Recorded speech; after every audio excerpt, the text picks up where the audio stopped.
When was the last time you went for a walk in the woods? When was the last time you left behind the sounds of car engines, of music, of construction, and even the creaks and clicks and slams of doors? It is now more difficult than ever to escape every trace of society. Hiking in the woods, you'll often still hear the far-off rumble of a car on the road, or see an airplane flying overhead, or walk under towering power lines running for miles in both directions and hear the low crackle of the electricity in the wires. Our urbanized society has hidden away nature, and for that, nature has become precious. Nature has become a luxury. Going into nature has become synonymous with taking a vacation or escaping reality, a token of success. Very few of us can remember the last time we couldn't hear the sounds of man-made noises. For me, the closest I've come in recent years was while walking down a mountain trail at a park in Pennsylvania. Wherever the trees broke, I saw smokestacks and buildings in the distance, but there came a moment when I turned my back to the outer edge of the park, stopped walking, and closed my eyes.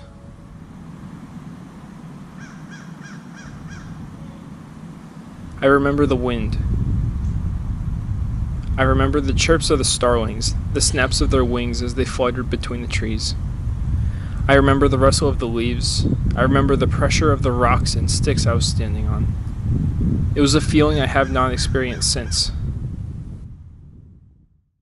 I remember all of this because it has become increasingly rare to have this experience in our modern world. Urbanization has created its own form of reality. The generations born today will never know what life was like before smartphones and the internet and virtual reality became the dominant forces of our society.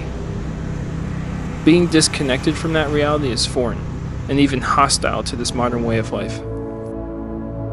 Escaping to nature truly is a feeling you forget even exists, when so often you're surrounded by the constant bustle of cars and people and buildings.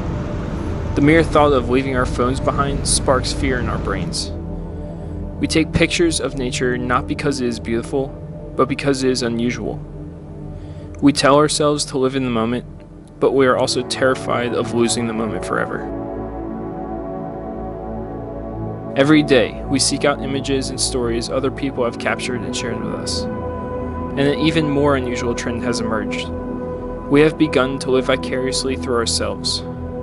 We go out of our way to capture our own experiences, not just to share them with others, but to relive them for ourselves.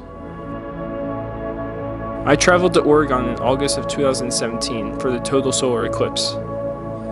The number one piece of advice astronomers were giving to people was to not spend too much time recording the eclipse, to just watch it happen, because it is perhaps the briefest, most spectacular event a human can witness.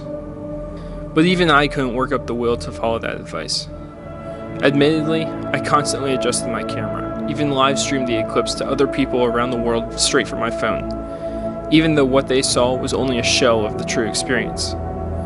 They couldn't feel the temperature drop. They couldn't feel the air become completely still.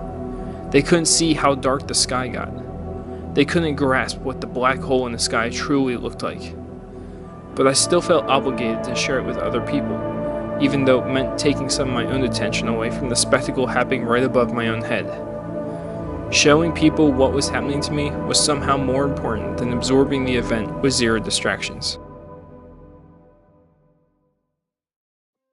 Whenever you can, go find nature. Connect with it. Leave your neighborhood, your town, your city, and find the quietest spot in the forest. Go stand at the edge of the ocean. Close your eyes and listen. Feel the wind on your skin, the water on your feet. Relax and breathe and smile. Leave your phone in your pocket, no matter how much your hand itches to take it out. This is nature, the world that exists beyond our own modern urbanization. Here, you are in it. This experience is yours, completely unique to you. Let this be your moment.